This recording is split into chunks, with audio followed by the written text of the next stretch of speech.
कथा होती। जी हाँ, भगवान श्री सीताराम जी महाराज निवास करते। आपके ग्राम में भगवान की कृपा है तब कहीं जाके राम कथा होती। आवो मीठा मीठा ताली के साथ एक सुंदर से बजे।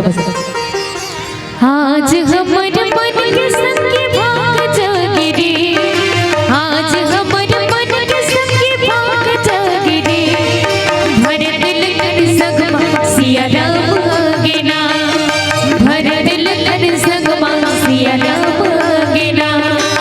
आज हमर मन के संगे भाग जागे रे, आज हमर मन के संगे भाग जागे रे, भर दिल कर सगमा सिया राम गेना, भर दिल कर सगमा सिया राम गेना।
भरत लखन संगमा सिया राम गेना, भरत लखन संगमा। कहना है कि राम जी आए, आवो निवेदन जिला लाथे कि राम जी आए। मूर विश्वास में नहीं रही, आप अपन विश्वास में कहो। यदि राम जी आए तो आपका कहना है भरत लखन संगमा, भरत लखन संगमा। सुना का तुमल एमन नहीं कहा थे। चलो जतिक जन बैठे हैं जेमन घर में होई तहु मला थोड़ी पता चले। भरत लखन संगमा, क्या बात है। आपो ढाले थोड़ के निवेदन करहूं, आपो मन से कहना है भरत लखन संगमा। अब सबके हाथ खुले और दोनों हाथ खोल के मीठा मीठा ताली के साथ कहना है भरत लखन संगमा सिया राम